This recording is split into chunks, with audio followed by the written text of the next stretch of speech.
हिंदू धर्म महाभारत एक ऐसा ग्रंथ है जिसमें कई कहानियां और रहस्य छिपे हुए हैं।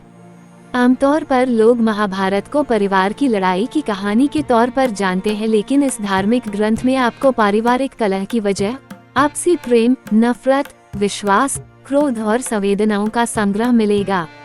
महाभारत से जुड़ी कई ऐसी कहानियां भी हैं जिनका जिक्र महाभारत ग्रंथ में नहीं किया गया और बहुत कम लोग ही इनके बारे में जानते हैं।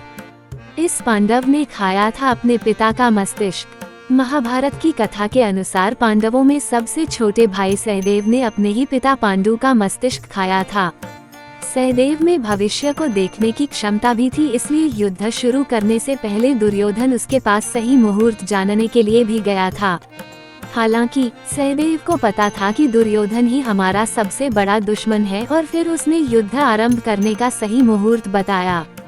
राजा पांडु को ऋषि किंदम ने श्राप दिया था कि यदि वो किसी स्त्री से समागम करेंगे तो उसी दौरान उनकी मृत्यु हो जाएगी।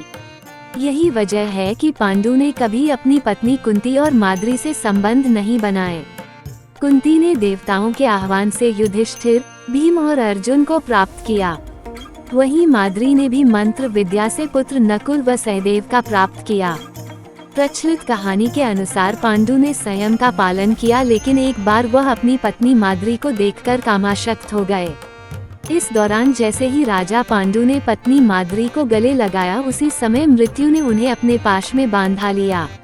मृत्यु को करीब देखकर राजा पांडु ने अपने 5 पुत्रों को बुलाया और कहा कि मेरा मस्तिष्क खा लो।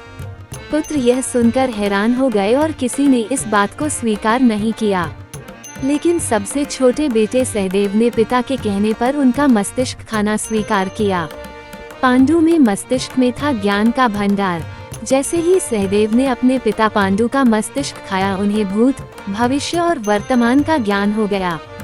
क्योंकि राजा पांडु के पास ज्ञान का भंडार था और वह चाहते थे कि यह ज्ञान उनके पुत्रों को मिले, इसलिए उन्होंने अपना मस्तिष्क खाने के लिए कहा था।